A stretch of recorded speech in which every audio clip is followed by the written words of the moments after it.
On en vient maintenant au sujet du jour. C'est une victoire pour les journalistes, du moins pour ceux qui sont les plus de justice et qui aiment véritablement la liberté de presse. Le président de la haute autorité de l'audiovisuel de communication ne peut pas directement fermer un organe de presse. Ce serait une entorse à notre constitution. Ça, c'est la Cour constitutionnelle qui le dit, réunie les 13 et 20 mars. Sur saisine du président de la République, les juges constitutionnels ont rejeté la nouvelle loi relative à la HAC, adoptée, vous savez, le 19 février dernier par l'Assemblée nationale, ce qui avait suscité une véritable levée de boucliers dans les rangs des journalistes. Maître Gilles Benoît Fambedi, encore une fois, bonjour. Bonjour, cher ami Ambroise. Vous êtes juriste et avocat, donc. Alors, la Cour constitutionnelle a déclaré non conforme à la Constitution 6 articles de la nouvelle loi relative à la HAC. La conséquence? Oui, je voudrais d'abord, avant de répondre à cette question, féliciter les journalistes qui se sont battus, même au prix de leur sang, même au prix de leur liberté, au prix de plusieurs de leurs droits bafoués pour obtenir de la Cour constitutionnelle cette décision. Je voudrais donc féliciter l'organisation SOS Journalistes en danger, Saint-Gite, Saint-Job, Joseph, OMDJ, JIDO, Média Action. Il faut les féliciter parce qu'ils ont fait un travail titanesque, un travail herculéen. Je voudrais vous dire que c'est seulement de la mobilisation de tout le monde que nous allons pouvoir nous faire entendre. S'agissant de la question que vous avez posée, je crois que la Cour constitutionnelle elle-même a donné la voie. Elle a montré la voie.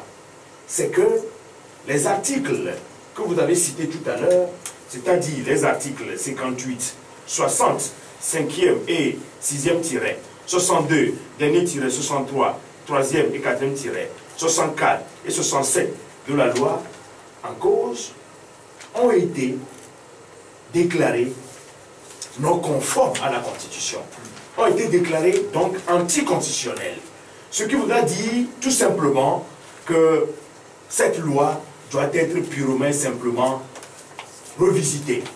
Cette loi, à mon humble avis, est tombée parce que il reviendra donc au chef de l'État qui a pris l'initiative de saisir la Cour constitutionnelle, de faire relire cette loi pour que les articles déclarés anticonstitutionnels soient relus et rendus conformes à la Constitution. C'est ce que cela veut dire. Donc, je crois que une fois dans notre pays, la Cour constitutionnelle a fait son devoir. C'est un devoir. Et je crois qu'on n'a pas forcément à les féliciter. C'est un devoir, et s'ils ne l'ont pas fait, je crois que ce serait un précédent dangereux. Vous savez, l'article 26 de notre Constitution est clair. La presse ne doit pas être assujettie à aucune autorisation préalable, à aucune censure, à aucun cautionnement. Et si cela devait advenir, il faut que cela se fasse par décision de justice.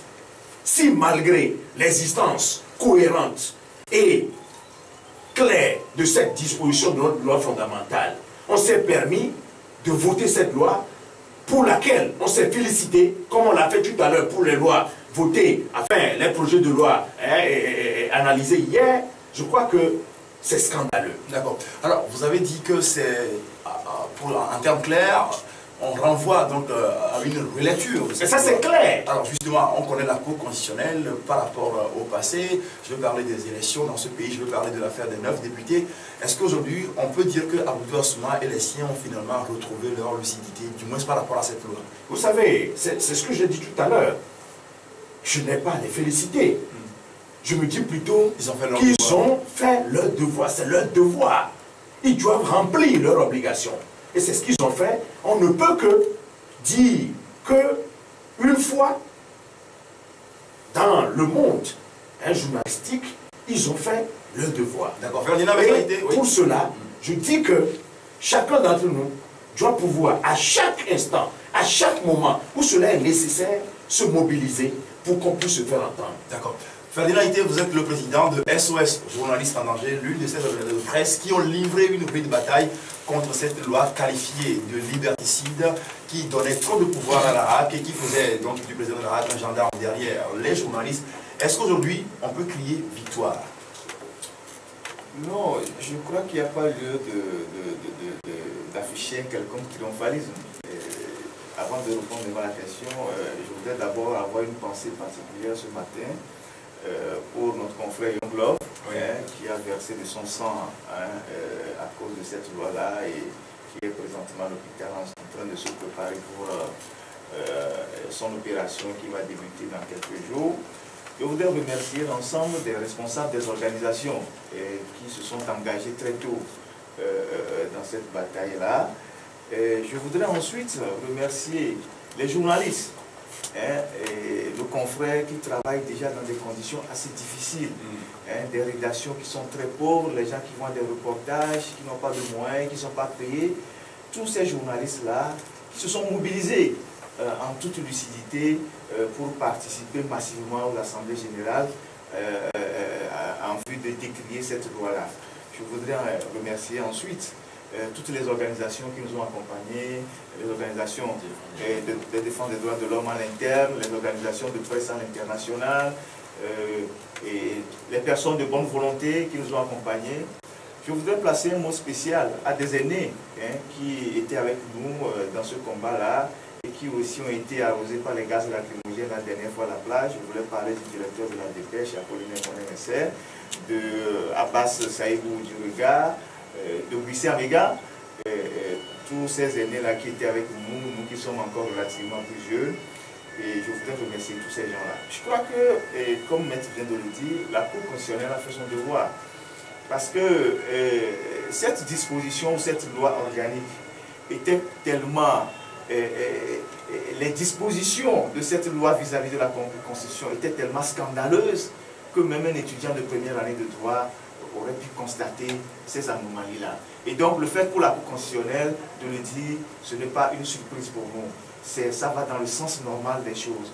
Parce que une loi comme ça ne peut pas être votée